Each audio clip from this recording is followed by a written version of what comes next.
concession to build the church had been transferred from Mother Maria Marta to Hoffman. He had taken over her dream. It had become his challenge, his driving force. Still, there were no bricks. But he finished clearing the foundation. He built a mortar box and mixed cement. Then he used this to smooth the top of the foundation. The work was hard, but he stayed with the joy of being his own man, with a job that was his to plan and to execute. On Thursdays and Fridays, he worked on one of the Livingston Road gangs. When he drew his pay on Friday night, there were needs to spend it on. More tools, more supplies, and food. Sacks of groceries to supplement the meager offerings of the nuns' table. He soon realized he was taking more out of his fund than he was putting in, and Mother Superior went on as being as interfering and possessive as ever, no matter what his sacrifice. But he sensed the warm feelings of the other nuns. He enjoyed the English lessons in the evenings, the music on Sundays. Somehow, everything in his life seemed to fall into line. The work, the music, a little visiting, a little pondering, regular things to do at regular hours, and no time to think about doing anything else. And when the foundation was smooth and solid, he began to lay his floor, rough boards on the bottom, and his best planks for his surface. On Sundays, he would come to our church in Piedras, after Mass, to study the secrets of its simple construction. Yet with no bricks, he soon reached a point where he could go no farther. All he had learned, all he had done, all he had hoped for came to no avail without bricks. With idleness, his nagging doubts returned, and Homer resolved again to leave. After all, how much could one man do? And why should the course of his own life be changed by these strangers? By this nagging old woman who accepted so much while giving so little? Homer's discouragement gave way to his annoyance, and without a word to anyone, he began to make his plans for going. But others knew of his work and shared the dream which even he could not hold on to. The people in the valley have little enough for themselves, but each gave what he could. And so, one day,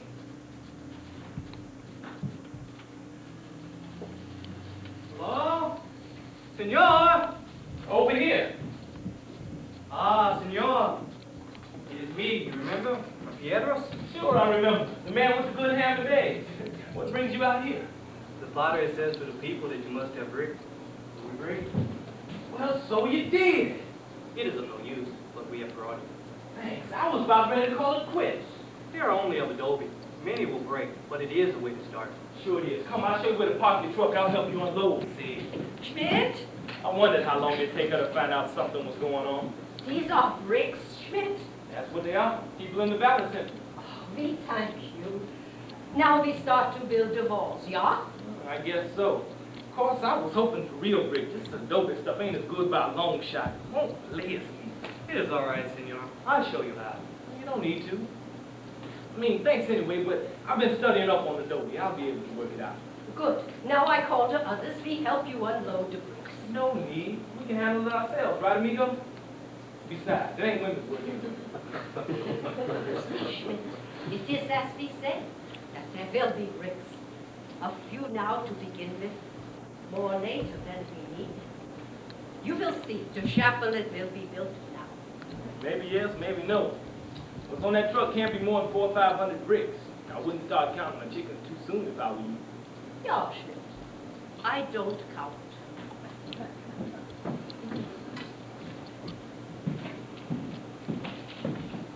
The gift of the bricks gave new impetus to Homer. He was not a skilled bricklayer, and the adobe brick is crude and uneven in size. But he set his guidelines and began to work. And the thing that he was creating began to grow into a reality. As time went by, he found he was leading 3 lives. The life of work in North Fork, the communal life of eating and singing with the nuns, the highly personal life of building a church. But Mother Superior remained a thorn in his side with her interfering ways. And he had spells of dark brooding when he wondered why. Why he was working harder than he had ever worked in his life, and for no pay. And he wondered why, with so much world yet to see, he remained here on this sun-baked prairie, frying in the relentless heat. A restlessness grew in his blood. A vague unhappiness clouded his thought. And then, one day, he ran out of breath. Life suddenly and finally caught up with him.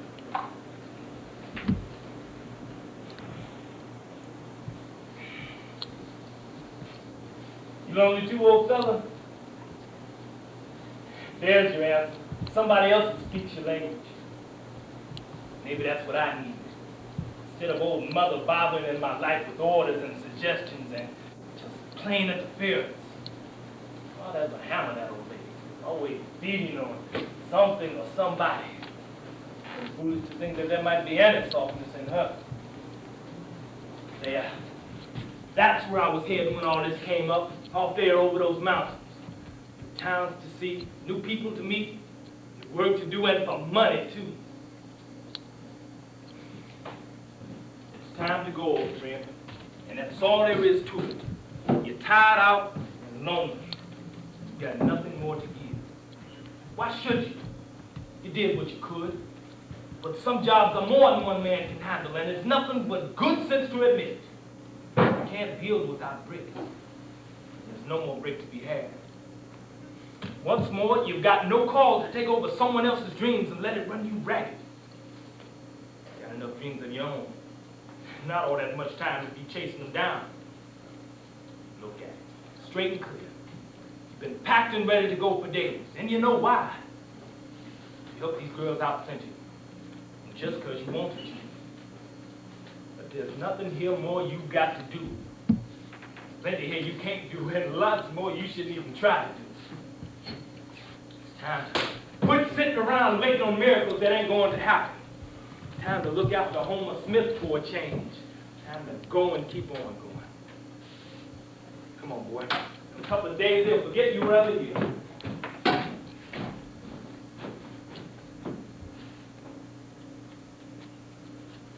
Schmidt?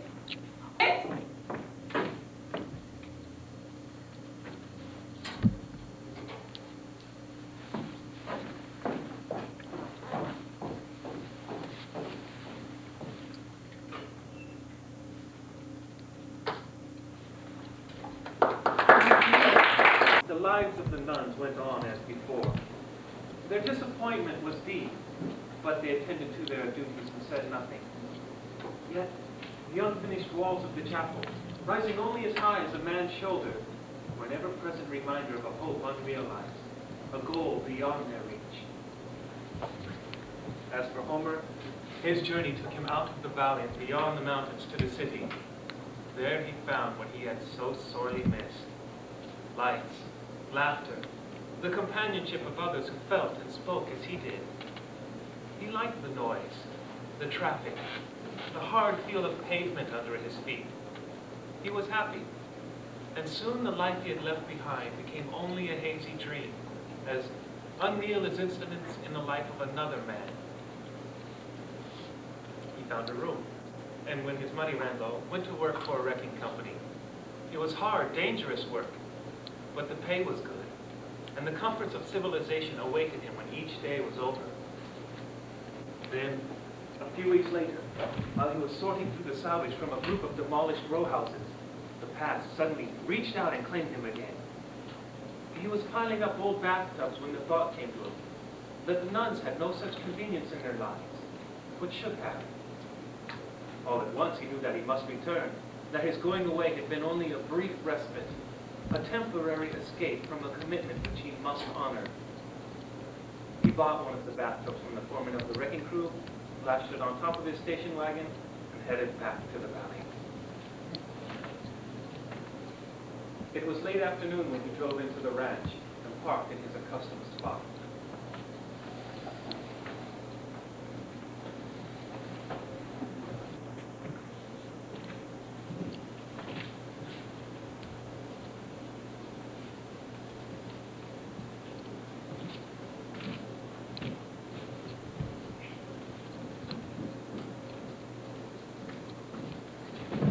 Hi. Me again. Dad Dennis had a way of setting it up, you know. You are back, Schmidt. It would appear that way. Thought I'd come back and see what you've been up to. It is as it was. Each day brings much to do. Yeah. I see you got the girls out there working away. Perhaps ought to be coming in soon, though. Yeah, so it is good. There will be a harvest this year. Not really much done to your chapel. Seems like it's just about where I left it. Still no bricks, I guess. No bricks. Say, I've got a surprise for you. Something I picked up in town. Thought the girls might like it. See? Over there? You wait right here. I'll go get it.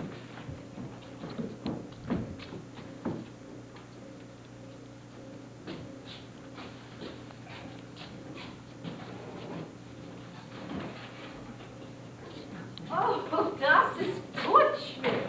Das ist gut. Thought I'd make life a little easier for you. Of course, you'll still have to tote the water for it, but it ought to be taking a bath out of a bucket. Oh, ja, Schmidt. I figured I could set it up in that little room back of the pantry. If I run a pipe out through the floor, all you have to do is pull the plug and let the water run down to the rain gutter. Ought to work Oh, fine. it will be fine, Schmidt. We help you put it in the pantry. No need for that. Just show me where you want it. I can handle the rest myself. How about the bricks? I don't suppose there's a chance of maybe getting some more? I mean, having them donated like they were before. Nein, Schmidt. We cannot ask again of those who will not give. And the people in the valley have already brought what they can. It is enough for them to provide for themselves. Yeah, but I was just wondering.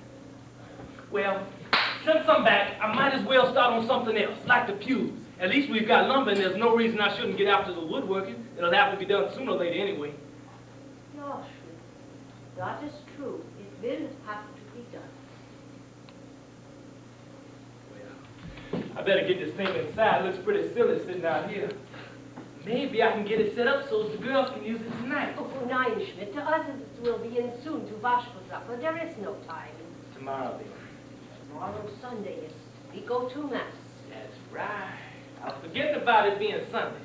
Matter of fact, I've got the car all swept out nice and clean for you. I'll ride you in in style. There is no need, Schmidt. We walk. Nothing doing. I was planning on taking you in. Anyway, I want to get me some more of those good ham and eggs at Jose's place. The Mass is 9 by the clock. I know. It's not like I've never taken you in before.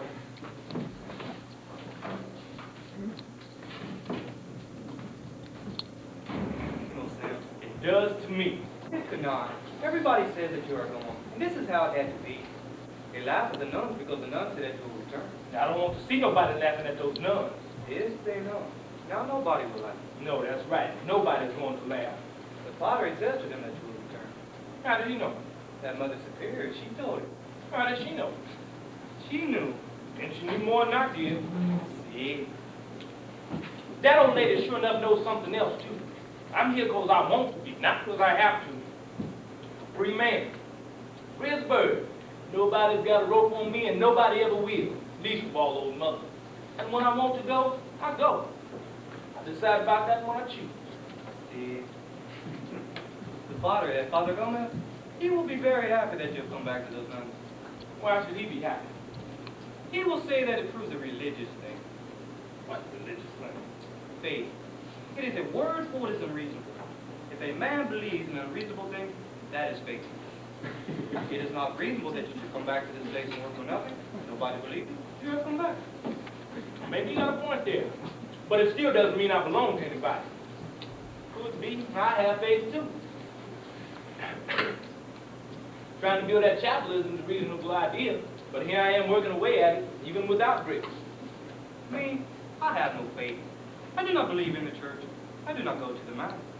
I don't know what that does for you. All those other Spanish are in there sitting on those benches or doing whatever they do at Mass, not working. You're in here working, fixing my breakfast. It is reasonable. You pay me. I make money. I never saw another customer in here during the Mass. Unless you get a hungry Baptist in your place, you don't make money.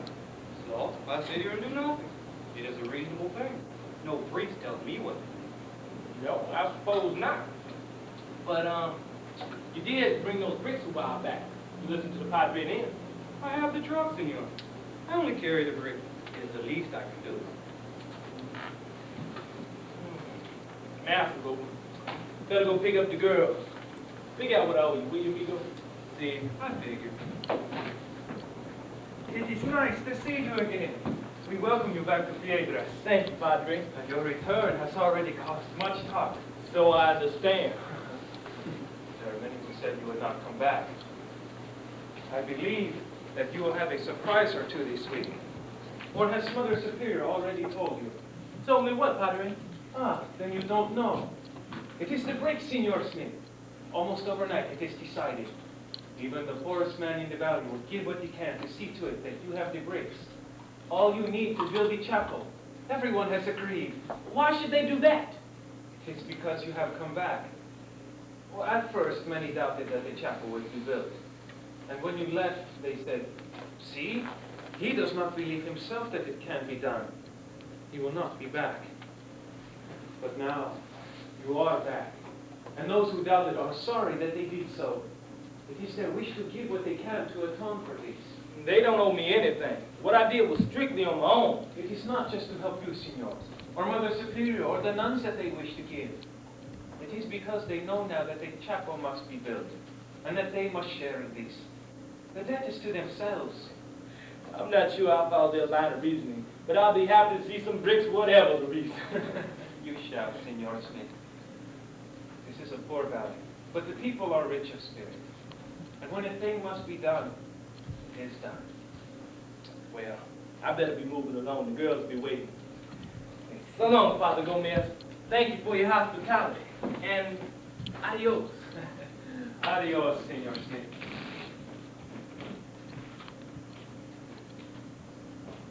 And the bricks did come, in vehicles of every age and type, and all presented with a speech that hardly varied from farmer to farmer.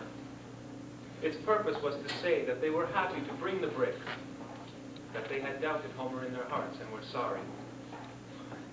At first, Homer was embarrassed by their almost reverent solicitude, but as the bricks piled up, he adjusted ever more cheerfully to the situation. He fell again into the comforting routine of planning his work each day and sharing the simple, regular lives of the nuns. He even went back to North Fork in the Livingston Construction Company to see if he could pick up that strand in his life, too.